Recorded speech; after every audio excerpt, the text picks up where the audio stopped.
Subscribe करें thanks यीशु channel को और इस बेल आइकन को दबाएं ताकि हम सुबह शाम आपके लिए आपके घर के लिए प्रार्थना कर सकें और खुदावंद आपके जीवन में बहुत सारी आशीष दे सकें। हालेलुया, धन्यवाद यीशु। मेरे प्रिय भाई बहनों, आज का एक बहुत महत्वपूर्ण टॉपिक है रक्षाबंधन। इस विषय में आज मैं बात करना चाहूँगा कि रक्षाबंधन आखिर क्यों मनाया जाता है। क्या रक्षाबंधन मसीह भाई बहन लोग हैं, उनके परिवार सदस्य, फैमिली के लोग क्या मना सकते हैं? ये आज एक सवाल निकल करके सामने आता है। मैं आपको संपूर्ण जानकारी दूंगा, आपके मन में किसी भी प्रकार के कोई सवाल नहीं रह जाएगा कि हमें रक्षाबंधन मनाना चाहिए या नहीं मनाना चाहिए। क्या परमेश्वर हमसे इससे नफरत करता है या नहीं करता है? क्या इससे संबंधित हम कुछ पूजा पाठ ना करते हुए या रक्षाबंधन मना सकते हैं? तो इस वीडियो के माध्यम से और ऑनलाइन जितने लोग देख रहे हैं या फिर जितने लोग बैठे हैं वो सुन रहे हैं, ये बहुत महत्वपूर्ण है कि आज हमारे मन में ये सवाल आता है, खास करके बहनों के जीवन में आता है, क्योंकि भाई बहन का प्यार इसमें दर्शाया गया है। दरअसल आज हम बात करते हैं, शुरुआत करते हैं पहले पॉइंट पर कि हिंदू धर्म ग्रंथ के अनुसार कैसे मनाया जाता है और क्यों मनाया जाता है। ये बहुत महत्वपूर्ण जानकारी है, क्योंकि जब तक हम भूमिका को नहीं जानेंगे तब तक हम ओवरऑल बात नहीं कर सकते हैं। इसीलिए रक्षाबंधन के विषय में बात करें तो हमारा मकसद या फिर हमारा किसी प्रकार का किसी धर्म को टारगेट करना नहीं है, लेकिन सच्चाई बताना, हमारे मसीह भाई बहनों के बीच में पहुंचाना, ये हमारा कर्तव्य है। इसीलिए रक्षाबंधन पे आपका पहला क्वेश्चन हो सकता है, रक्षाबंधन का त्यौहार कब मनाया जाता है। दरअसल कि हम जानते हैं कि हर साल रक्षाबंधन का जो त्यौहार आता है वो मनाया जाता है।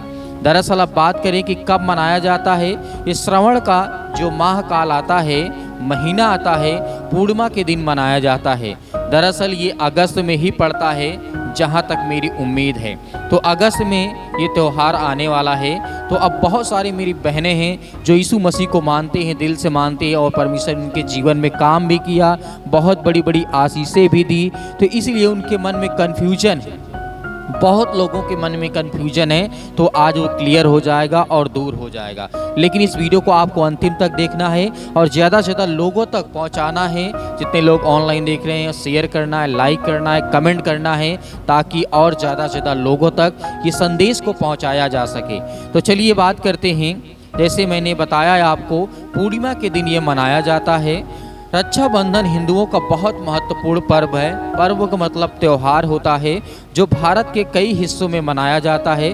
भारत के अलावा भी विश्व भर में जहां पर हिंदू धर्म के लोग रहते हैं या मानते हैं, वहां इस पर्व को भाई बहनों के बीच में मनाया जाता है। इस त्यौहार का आध्यात्मिक महत्व के साथ साथ ऐतिहासिक महत्वपूर्ण है। बात करते हैं जिस तरीके से रक्षाबंधन कब मनाया जाता है। भाई बहन का यह त्यौहार प्रतिवर्ष मनाया जाता है, जिसे हिंदू पंचांग के अनुसार श्रावण मास की पूर्णिमा को मनाया जाता है, जो ज़्यादातर की अंग्रेजी पंचांग के अनुसार अगस्त माह में आता है। यह एक धार्मिक त्यौहार है जिस पर छुट्टी दी जाती है। दरअसल हम जानते हैं कि भारत देश में इस दिन के लिए छुट्टी भी दी जाती है भारत सरकार गवर्नमेंट के द्वारा। तो इसीलिए मेरे प्रियो, आज हम बात करते हैं, जिस तरीके से हमने बात किया कि रक्षाबंधन भाई बहनों के बीच में मनाया जाने वाला पर्व है। इस दिन बहन अपने भाई को रक्षा यानी रक्षा धागा बांधती है और भाई अपनी बहनों को जीवन भर उसकी रक्षा करने का वचन देते हैं। इस त्यौहार के दिन सभी बहन और बहन भाई एक साथ भगवान की पूजा आदि करके आशीर्वाद प्राप्त करते हैं। अब यहाँ पर बहुत सारे सवाल हो सकते हैं कि हम पूजा पाठ ना करेंगे तो रक्षा बांध सकते हैं, क्या बना सकते हैं? तो आगे मैं इस पर डिटेल में बात करूंगा इसी वीडियो में। पहले मैं हिंदू धर्म ग्रंथों के अनुसार आपको बता रहा हूं कि कैसे मनाया जाता है, क्यों मनाया जाता है। दरअसल अब आगे बढ़ते हैं। रक्षाबंधन पर एक विशेष मैं आपको जो स्टोरी सुनाने जा रहा हूं, ये महत्वपूर्ण है कि जानना। रक्षाबंधन संबंधित कुछ पौराणिक कथाएं से जुड़ी हुई हैं। इन कथाओं का वर्णन जिस तरीके से हम आपको बताते हैं कि इंद्रदेव से संबंधित है। हालांकि 7 लोगों से संबंधित है, लेकिन मैं एक उदाहरण के रूप में आपको समझा रहा हूं कि इंद्रदेव से संबंधित है, जो कि भविष्य पुराण के अनुसार दैत्यों और देवताओं के मध्य होने वाले एक युद्ध में भगवान इंद्र को एक असुर राजा बलि ने हरा दिया था। इस समय इंद्र की पत्नी सची ने भगवान विष्णु से मदद मांगी। भगवान विष्णु ने सची को एक सूती का धागा आता है, क्या करते हैं, धागे से एक हाथ में पहने जाने वाला कॉयल, मतलब जो कलावा जिसे बोलते हैं, वो पहनने वाला बना करके दिया। इस वायल को भगवान विष्णु ने पवित्र वायल कहा है। सची ने इस धागे को इंद्र की कलाई में बांध दिया था तथा इंद्र की सुरक्षा और सफलता की कामना की। इसके बाद अगले युद्ध में इंद्र बलि नामक असुर को हराने में सफल हुए और पुनः अमरावती पर अपना अधिकार कर लिया। यहाँ से इस पवित्र धागे का प्रचलन आरंभ होता है। इसके बाद युद्ध में जाने से पहले अपने पति को औरतें यह धागा बांधती थी। इस तरह यह त्यौहार सिर्फ भाई बहनों तक सीमित ही नहीं रह गया है। आप जानते हैं कि जब वीर योद्धा या फिर सैनिक या बहुत सारे हिंदू रीति रिवाज के अनुसार जो लोग जाते हैं तो उनके कलाई में आप धागा देखते हैं, जिसे कलावा बोलते हैं। जिस तरीके से आपने देखा होगा बहुत सारे मंदिर में जो लोग रहते हैं या मंदिर में पूजा करने जाते हैं वो लोग बांधते हैं। दरअसल आगे हम बात करें, क्या जिस तरीके से अभी आपने सुना हिंदू धर्म ग्रंथों के अनुसार, मतलब इसमें जुड़ा हुआ है देवी देवताओं से। अब आती है मसीह की बारी। क्या मसीह में ऐसा इम्पॉसिबल है कि हम मसीह में रहते हुए रक्षाबंधन को मना सकते हैं?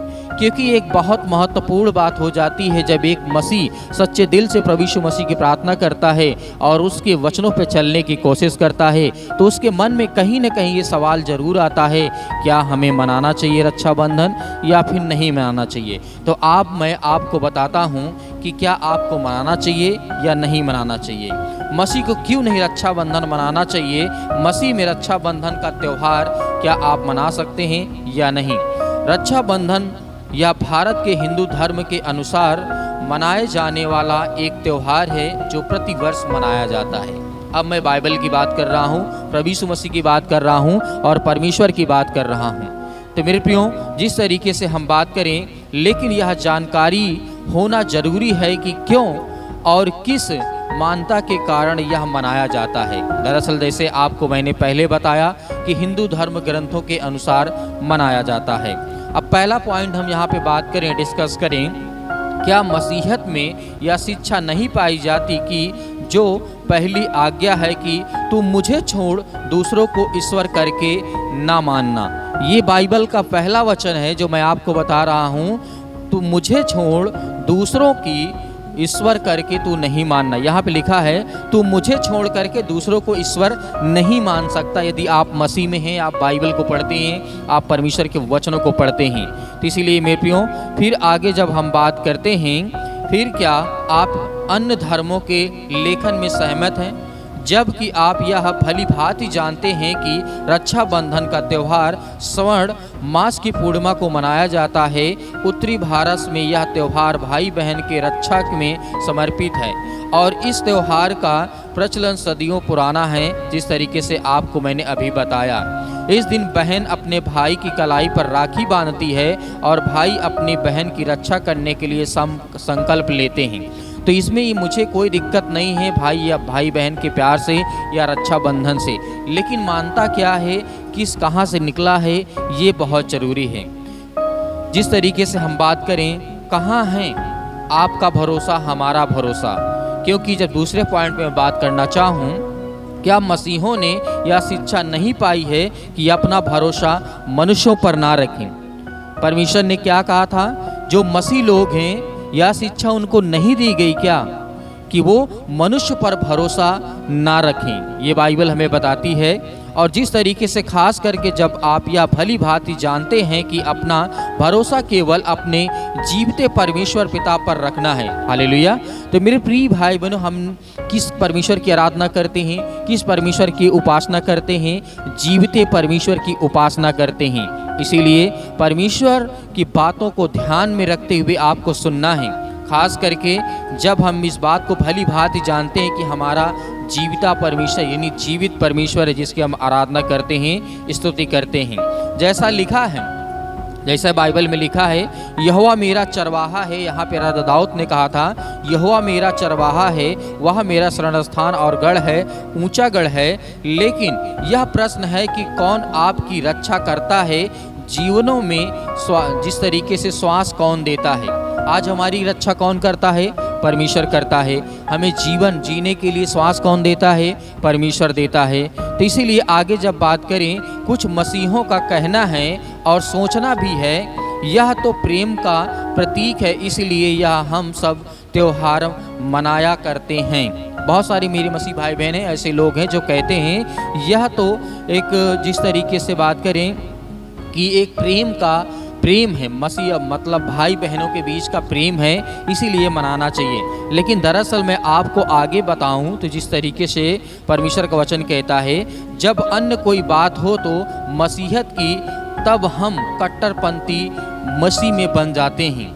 लेकिन प्रेम क्या है बाइबल के अनुसार? यदि बाइबल के अनुसार हम जानने की कोशिश करें, हालेलुया, किससे प्रेम कहाँ है, किसे प्रेम कहाँ है, ये बात आज जरूरी है। क्या संसार से आप प्रेम करते हैं या फिर प्रभु यीशु मसीह से प्रेम करते हैं? किसे प्रेम कहाँ है? क्या प्रेम का अर्थ जानना है? क्या प्रेम का अर्थ जाना है? आपने अभी तक बाइबल के अनुसार, जिस तरीके से मैंने आपको बताया मेरे प्रिय भाई बहनों, क्योंकि ये बाइबल के वचन बहुत ज़रूरी हैं, आज हमारे लिए ज़रूरी है। इससे हमें सीख मिलेगी कि परमेश्वर का वचन आखिर कहता क्या है, क्या हमें मनाना चाहिए या नहीं मनाना चाहिए। अब तक आपको आधी अधूरी बात समझ में आ गई होगी। लिखा हुआ है, परमेश्वर का वचन कहता है, क्या मसीह के चाल चलन में यह आज्ञा है कि आप वह सब करें जो पुराना मनुष्यत्व में करते आए हैं? क्या ऐसा हो सकता है? क्या नया जन्म पाए हैं? यीशु के खून से खरीदे लोगों को सांसारिक जीवन में अधार्मिक सुखों को मानने का कोई अधिकार परमेश्वर नहीं देता है। हालेलुया। परमेश्वर ने आपको एक तो नया जीवन दिया है, उसके बाद यीशु मसीह के लहू के द्वारा हमको मोल खरीदा गया है, और उसके बाद सांसारिक जीवन में रह करके आधार्मिक सुखों को पाने की कोई अधिकार हमें परमेश्वर नहीं देता है। हालेलुया। इसीलिए मेरे प्रियो, परमेश्वर का वचन कहता है, क्या धर्म का अधर्म से कोई मेल जोल है? धर्म से अधर्म का कोई मेल जोल है? इस पर बात करते हैं तो हमारा चौथा पॉइंट होगा, क्या आप वाकई में स्वर्ग के वासी हैं जो पृथ्वी में डेरा डाले हुए हैं? आप याद करिए, प्रभु यीशु मसीह ने कहा, मैं स्वर्ग का रास्ता तुम्हें स्वर्ग ले जाऊंगा। तो परमेश्वर का वचन कहता है कि क्या आप वाकई में स्वर्ग के वासी हैं जो पृथ्वी में डेरा डाले हुए हैं? यीशु का जो क्रूस उठा के चलने वाले लोगों को क्या यह पाखंड करना चाहिए? ये बात मैं आपके सामने रख रहा हूँ क्योंकि आप मसीह भाई बहन हैं, सभी लोग अच्छी तरीके से जानते हैं। तो मेरे प्रियो, परमेश्वर का वचन हमें यही कहता है, और यह दिखाने की कोशिश करना कि हमने कुछ गलत नहीं किया है।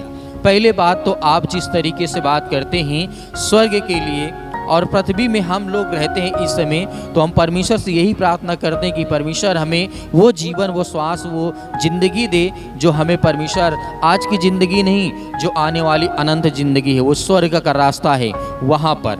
हालेलुया। तो मेरे प्रियो, परमेश्वर का वचन हमें यही सिखाता है, और हम लोग जब ये सब चीज़ें करते हैं तो उसमें हमें कुछ गलत नहीं लगता है। लेकिन आगे क्या लिखा हुआ है, क्या आपको अपने जीवन को लेकर के कोई चिंता नहीं है कि इन बातों में आपका नाम जीवन की पुस्तक से हटाया जा सकता है? हालेलुया। सभी मसीह भाई बहनों को मेरी आवाज़ पहुंच रही होगी, क्योंकि परमेश्वर का वचन कहता है कि आज के दिन और ये वचन के समय जो आप सुन रहे हैं, ये आपके जीवन में होना बहुत ज़रूरी है। क्या आपको कोई चिंता नहीं है कि जीवन की पुस्तक से हमारा नाम काट दिया जाए ऐसा कोई काम करने से? इसीलिए क्या आप स्वर्ग में प्रवेश नहीं चाहते हैं? ये भी हो सकता है। यदि आपको ये सब चीज़ें नहीं चाहिए तो जब आपकी जो इच्छा कहे वो आप कर सकते हैं। हालेलुया। तो मेरे प्रिय भाई बहनों, आगे हम जैसे बात करें तो बाइबल हमें और बताती है क्या आपको लगता है कि मेरी अपनी मर्जी के फैसले से मुझे स्वर्गीय अनंत काल के जीवन में प्रवेश मिलेगा? नहीं मिलेगा। जब हम अपनी मर्जी से कोई काम करते हैं तो उसमें परमेश्वर की इच्छा नहीं होती है, जैसे मैंने आपको पहले बताया। इसीलिए परमेश्वर का वचन कहता है आपको स्वर्ग में किसी प्रकार का अनंत जीवन काल का जिस तरीके से प्रवेश नहीं मिलेगा।